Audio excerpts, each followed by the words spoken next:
Welcome to another video. In this video, we're going to talk about respiratory compliance plus surface tension. Now, this video is going to be part of the human physiology playlist, specifically the respiratory portion. If you guys learned something from this, if you like it, please subscribe. It takes a long time to make these, so I would really appreciate it. If you have any questions, please feel free to leave it, comment down below, and I'll answer it. But without further ado, let's get started. So, first thing we got to define is what is compliance, right? When we start talking about the respiratory system, what is compliance? Okay, so let's go ahead and give a quick definition of that, and let me fix this arrow.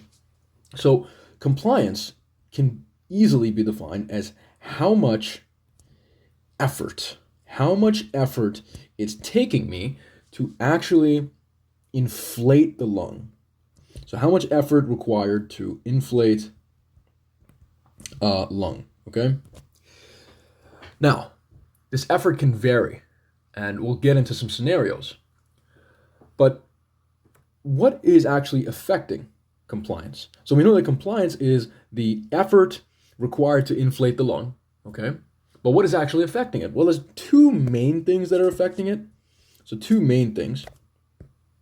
The first of which being the actual elastic recoil, or the elasticity, okay, of the connective tissue of the lung, okay? Now, you know that connective tissue of the lung has a whole bunch of elastin, and it has a whole bunch of collagen, right? And they're very elastic in nature, which means that they want to snap back and recoil to the smallest size possible, thus making the lung be as small as possible. Now, there's a key factor here. Every time I say the word elastic, people seem to think that I'm talking about a resistance band or like a rubber band. Because when you hear the word elastic, you typically think of stretching something out, right? I want you to kind of put that definition on hold for a bit. In this scenario, when we talk about elastic or elasticity, we say that that object or that thing has the ability to assume the smallest shape possible because of its elastic nature, okay? In a sense, it's kind of similar to a rubber band, right? When you stretch it out, because of its elasticity, it snaps back to the smallest size possible, okay? All right, so that's a little note on the elasticity part, okay? So again, what is compliance? It is how much effort is required to inflate the lung. What affects it? The first thing that affects it is the elasticity of the connective tissues in the lung. The second thing that affects it, and we'll talk about this a bit more, is alveolar surface tension. Alveolar surface tension, okay? Now, what is surface tension briefly? Very briefly, surface tension can be defined as the interaction between the air and water interface at the level of the alveoli. So just a very crude diagram here, okay? Here's the terminal arterial, not arterial, sorry about that. Here's the terminal bronchiole, okay? And, you know, it feeds into the respiratory bronchioles and then finally the alveolus, okay? So let's say here's an alveoli, right? Here's the alveolar membrane in black. There is a thin layer of water that's always kind of lining the alveolar surface here, okay, on the inside portion. And when we breathe in, right, we're breathing in air, right? Things like oxygen, things like CO2, things like nitrogen, okay? And they're coming in, all right? And when they're coming in, they're going to try and interact with this water layer, okay? The tension that is generated at this region between the air and the water interface, right? We call that the surface tension, okay? All right, now the entire goal of surface tension, by the way, is to collapse the lung, okay? Surface tension will aim to collapse the lung by making it smaller, okay? And that's going to increase the, sort of elastic recoil of the lung, but decrease the compliance. Okay, so again, why do these two things affect compliance? Well, compliance is how much effort is required to inflate the lung, right? I said that alveolar surface tension wants to, what? It wants to collapse my alveoli, Guys, if it collapses my alveoli, okay, that's going to actually increase the effort that I have to breathe, okay, to inflate the lung. If that's the scenario, alveolar surface tension does what to my compliance? Well, if alveolar surface tension is high, that means my compliance is low. Think about this. The word compliance literally refers to how compliant your lung is with breathing in, okay? So if my alveoli are collapsed, guess what, guys? It's not going to be easy to open them up. Therefore, my effort for inflating the lung is very high. Thus, my compliance of the lung is very, very low. My lung is not very compliant with me. Same thing with the elasticity. In certain diseases, for example, like pulmonary fibrosis, okay, where there is a excessive scar tissue inside of the lungs, okay, in the lung tissue, scar tissue, because it's very fibrotic, it doesn't like to stretch, okay? It doesn't like to stretch. It always likes to, be static or be in that smallest size possible. With that said, if that's a scenario, if I have pulmonary fibrosis and I try to breathe in, I try to stretch out the lung, like I said, those fibrotic tissues, those scar tissues, they don't like to be stretched out. So what happens? They're not going to allow for much stretching out of the lung, thus lowering my compliance. Okay, so you can see how both of these guys kind of affect compliance. Now, when we talk about compliance, we have to talk about a certain formula here, and that formula is actually going to be the change in volume over the change in pressure. When I talk about pressure here, I'm really actually referring to the transpulmonary pressure. Okay, you guys remember the transpulmonary pressure? Transpulmonary pressure, we said, was going to be the difference between the alveoli pressure and the pressure in the intrapleural space, okay? So that was that transpulmonary pressure, okay? And it would go higher as we would inspire, and it would get a little bit lower and go back to baseline as we would expire, okay? But it would always be positive. Okay, so that's the formula that you got to know for compliance, okay? So I'm going to put C equals that. And one final note, by the way, is as we've been talking here, you have to realize that elasticity is inversely proportional to compliance of a lung, okay? So, for instance, if I have a disease where the elasticity of the lung is going up, that means that my compliance in the lung would go down. And vice versa, okay? So, for example, if I have a disease in the lung where my compliance is going up, that means that my elasticity is going down. Do you guys know an example of this? High compliant lung, low elasticity. I'll tell you a good example of this. Emphysema. It's an obstructive disorder, okay? Emphysema. Highly compliant lung, okay? But their elasticity is very down. They can't expire a lot of air, okay? They actually have air trapping in their alveoli. Okay, so that's that. You have to recognize that inverse relationship that exists between these two. Alrighty.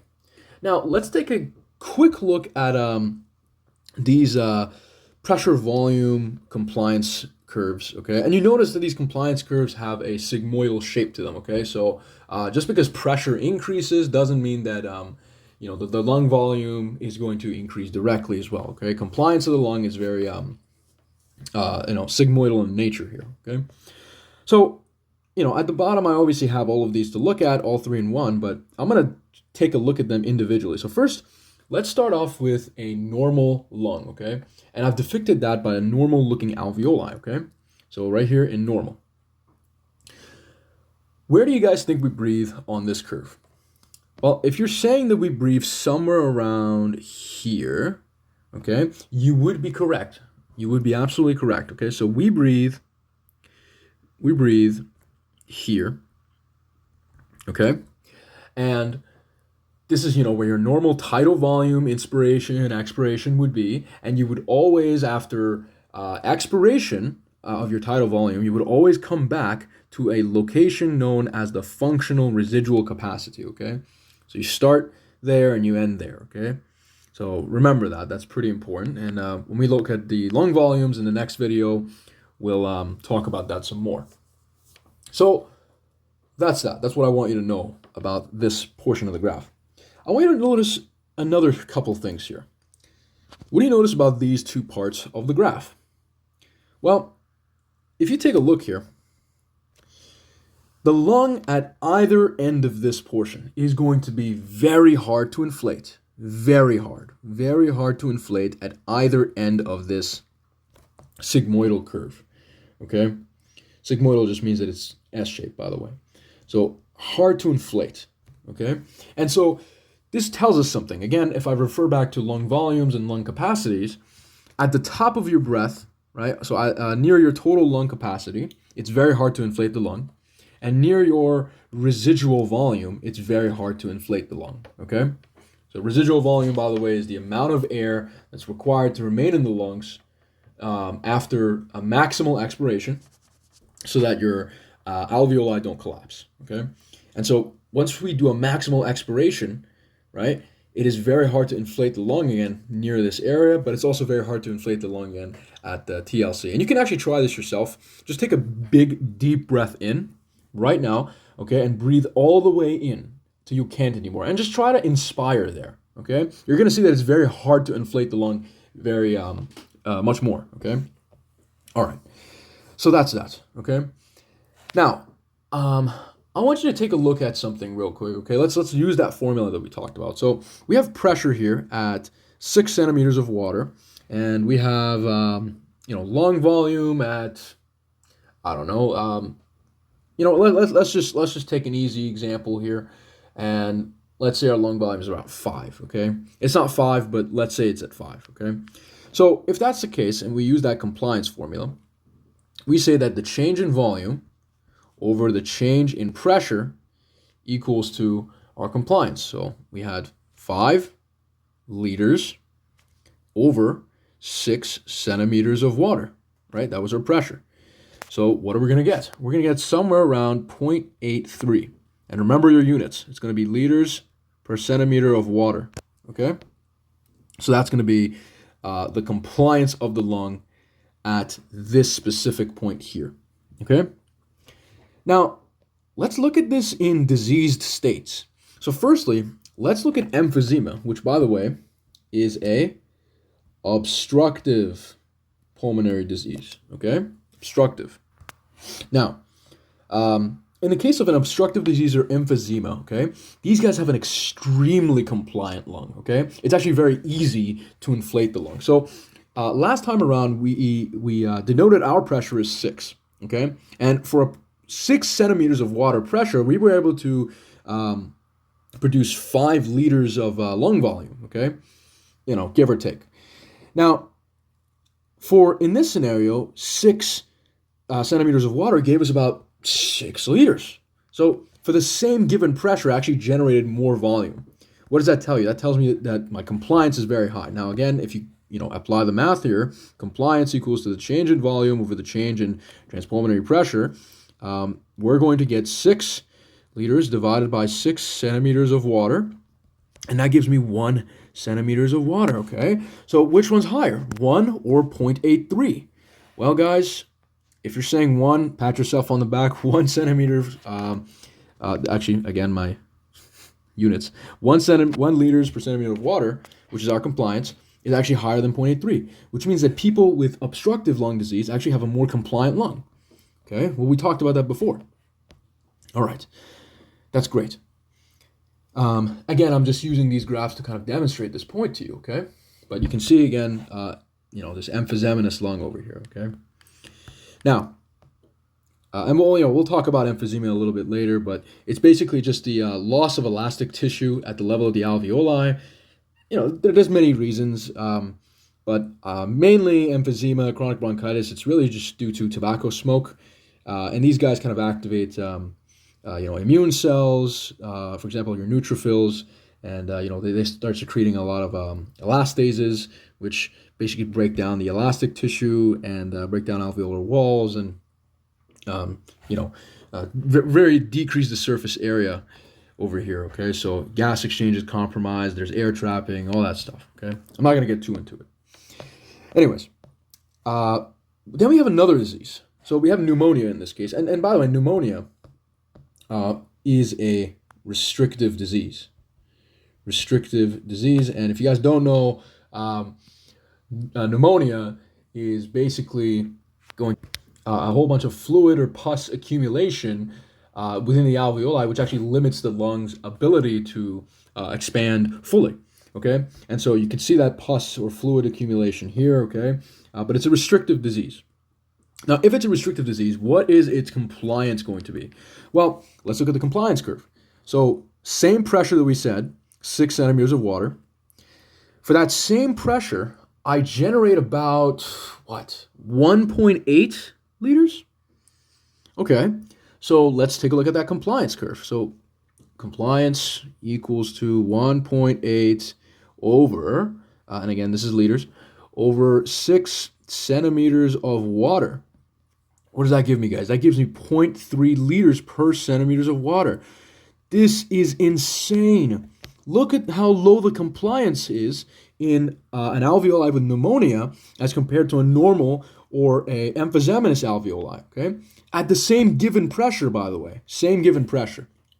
Now, if I were to even, let's take this normal lung, right? We generated 5 liters of air approximately. If this guy wants to do the same thing, they would have to generate 10 centimeters of water worth of pressure to even get remotely close to what we got here, right? So again, these graphs are to just insinuate the point to you that compliance or compliancy of the lung matters in these kind of diseases, okay? And this is the best scenario to learn them.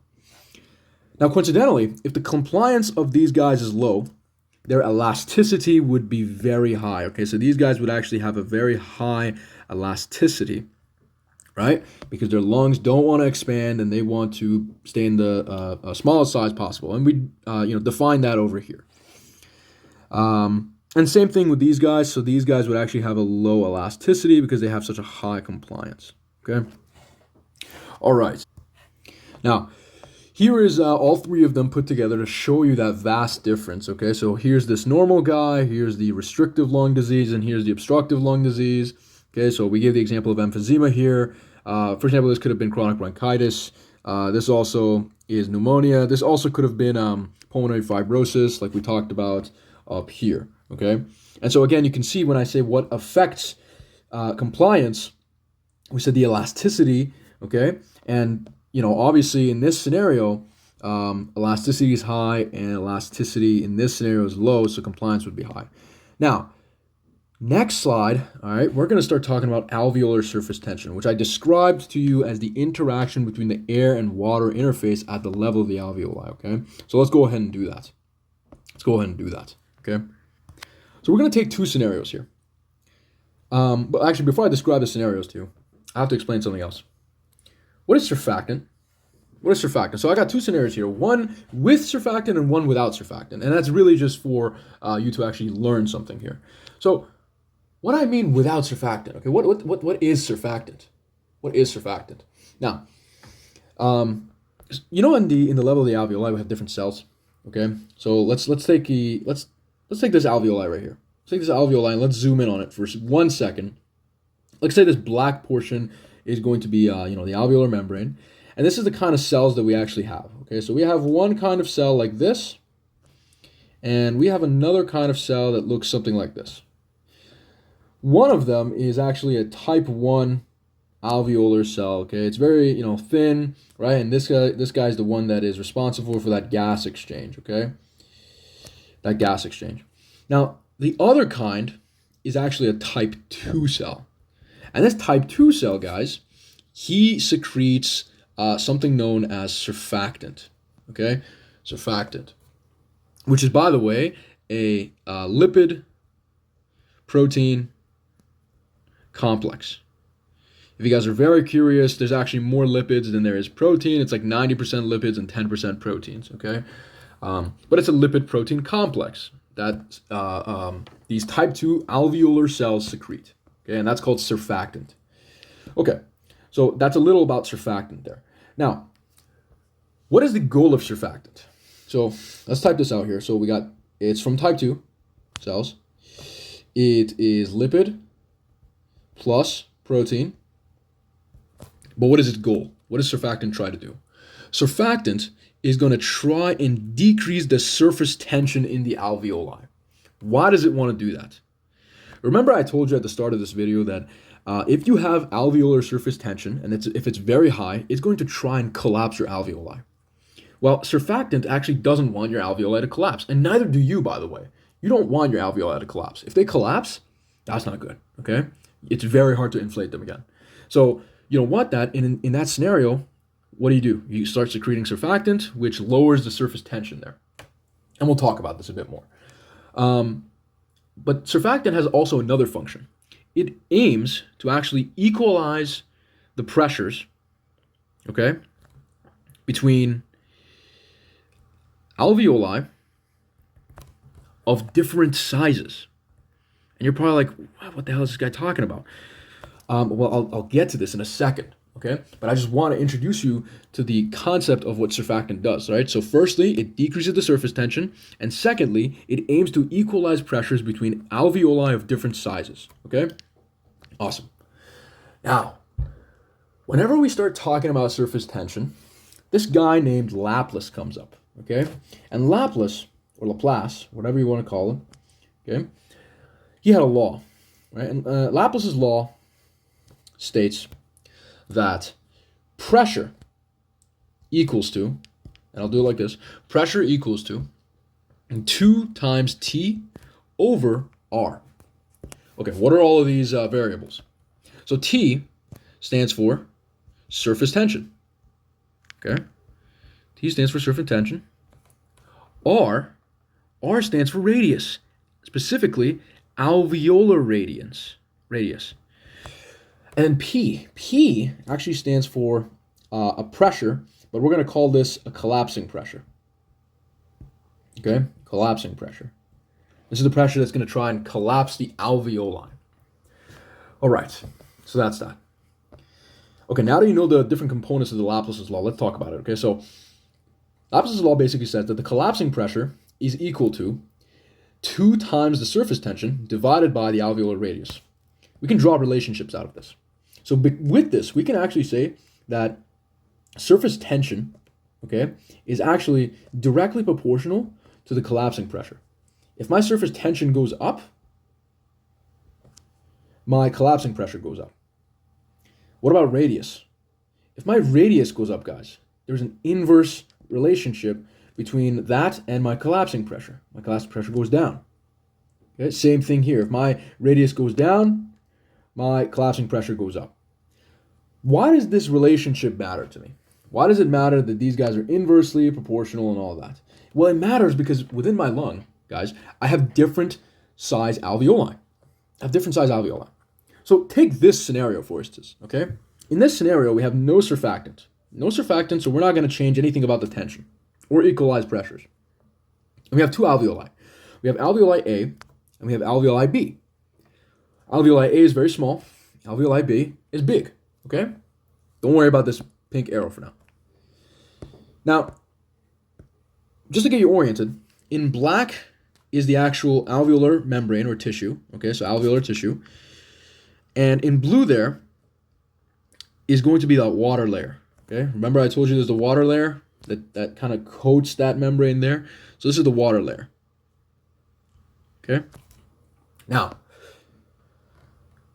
okay, if you remember, I said that when you breathe in, you have gases, okay? So these gases, like oxygen, like CO2, like nitrogen, they're going to exert, well, I'm not going to say exert, they're going to try and interact with the water here, this water molecules here, okay? But these water molecules, they don't actually want to interact with this water. So what do? They try and collapse the lung, okay? They try and collapse the lung, right? So they can actually push the air out.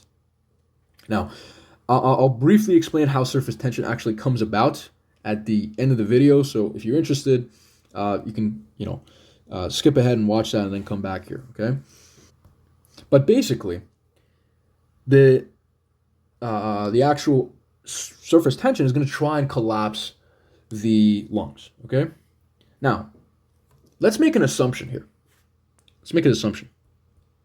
Let's assume that the tension, right, T for tension, in alveoli A is the same in the tension with alveoli B. So they both have the same surface tension. Okay, so if they both have the same surface tension, we don't actually have to worry about this part. What do we have to worry about? We have to worry about this radius now. Okay, well, they clearly have different radii. Look at this guy. His radius is pretty big, whereas this guy's radius is pretty small. Okay, what did I say about radius and the collapsing pressure? Well, if the radius is small, the collapsing pressure is high. Okay, so which one of these two lungs right now, not lungs, alveoli, do you think is going to be more likely to collapse based on its radius? Because the tension is the same. If you're saying alveoli A, pat yourself on the back here, okay?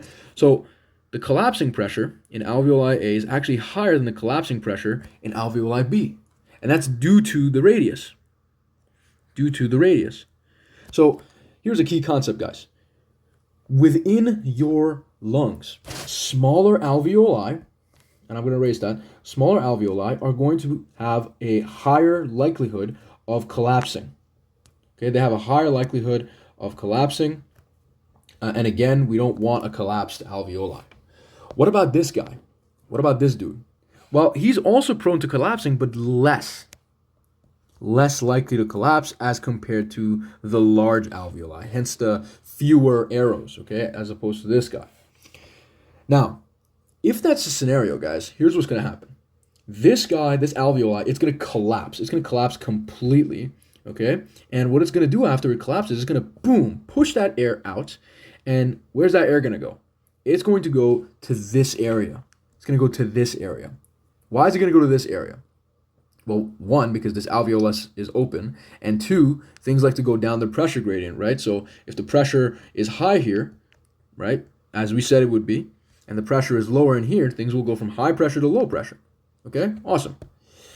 So that's what's going to happen here. Okay. Now, like I said, we don't want a collapsed lung, collapsed alveoli. Why?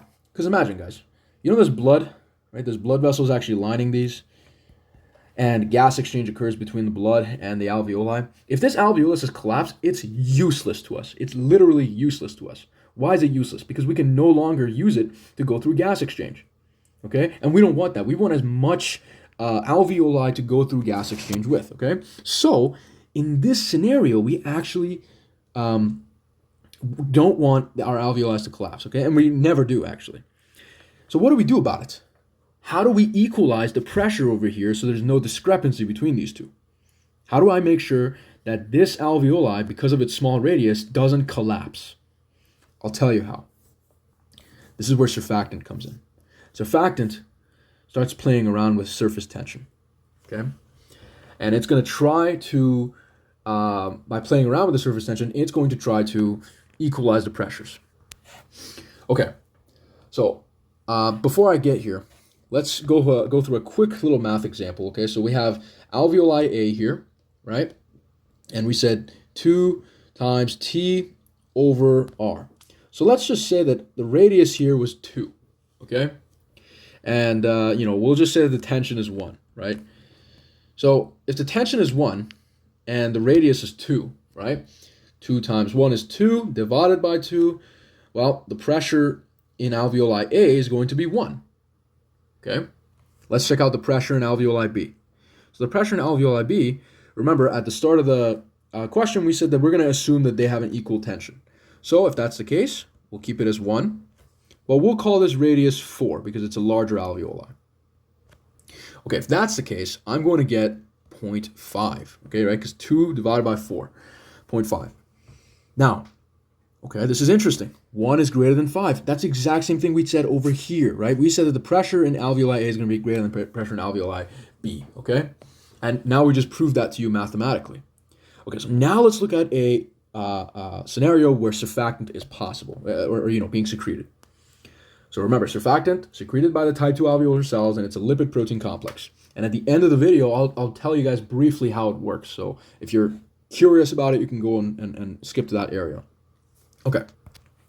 So in this scenario, guys, we're gonna say that the tension. Actually, you know what? We'll hold off on that, okay?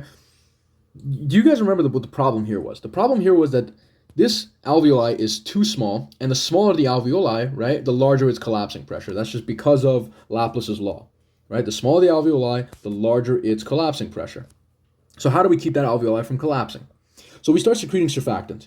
Surfactant over here is going to be depicted by this orange molecule. So this is surfactant. And this surfactant is going to do something. It's going to actually lower surface tension. Okay, why? Why is it going to lower surface tension? Let's go ahead and look back at our Laplace's law. So here's alveoli A, there's the collapsing pressure, and 2 times surface tension over the radius. So if this alveoli A, right, we said that originally its radius is very low. If its radius is low, what's going to happen to its collapsing pressure, guys? It's going to go up, right? But then I release surfactant. And do you guys remember what I said the role of surfactant is? The role of surfactant is to reduce surface tension, okay? So I release surfactant, and that's going to lower surface tension. Wait a minute. If I lower surface tension, doesn't that mean that I actually have a down arrow here, and these two cancel each other out? Which means that the pressure stabilizes here. If the pressure stabilizes here, this alveoli no longer wants to collapse, okay? Because the surfactant came here and played around with this formula to equalize our pressure, okay? Cool, so we solved that problem. So now, let's look at the bigger alveoli. There was another problem here. So this guy, he had a larger radius. Okay? And you might be thinking, okay, what's the problem here, Keon? So look at this, right? 2t over r. This guy had a pretty darn large radius. If he had a large radius, that means the collapsing pressure was down, okay? Collapsing pressure was down, but now here's the thing. We said that another function of surfactant was to equalize the pressures between different between alveoli of different sizes. Why? So that air doesn't flow from this guy to this guy or from that guy to that guy. Okay? We want to make sure that ventilation is completely equal between these guys so that each of them can contribute equally towards gas exchange. So how do I do that? How do I equalize the pressure between these guys? Well, over here, I had to lower the surface tension to equalize pressure. Do you notice something here about the surfactant molecules? They're actually less numerous within the larger alveoli, and there's a reason there, okay? Because this alveolus is larger, this alveolus is actually going to have less surfactant per unit area, okay? So it just has less surfactant because the surfactant can't actually cover all of the diameter of this guy. So if that's the case, wouldn't you think that the surface tension would be a little bit higher in this alveoli B than in alveoli A? I would certainly think so. So if that's the case, if the surface tension in alveoli B is a little bit higher than it is in A, because there is less surfactant, then that would mean that the pressure would actually increase a little bit. And if you look at that, you got one down arrow here, one up arrow here, and they cancel each other out, which means the pressure equalizes. Okay, so we can say that even though that the surface tension in alveoli A is less than the surface tension in alveoli B, their pressures are now equal to one another, and this is due to surfactant, right? This is due to surfactant's role, okay? Because it spreads out a lot here, but it actually spreads out very scarcely here, okay? All right. Hopefully that portion of it makes sense to you guys. Okay, so that's going to finish everything I want to talk about in the video. Now, I did mention that I'm going to tell you how surface tension actually works a little bit.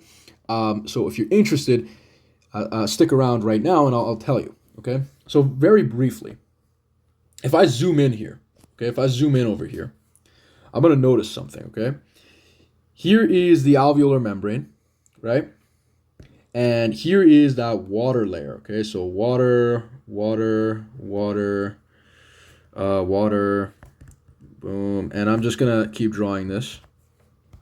Okay, so you have all this water layer, right? So you have the water layer. And over here, is the membrane of the alveoli. Membrane of the alveoli. And I told you that there's also going to be a gas layer, right? A gas layer where you're going to have things like oxygen, like CO2, like nitrogen over here.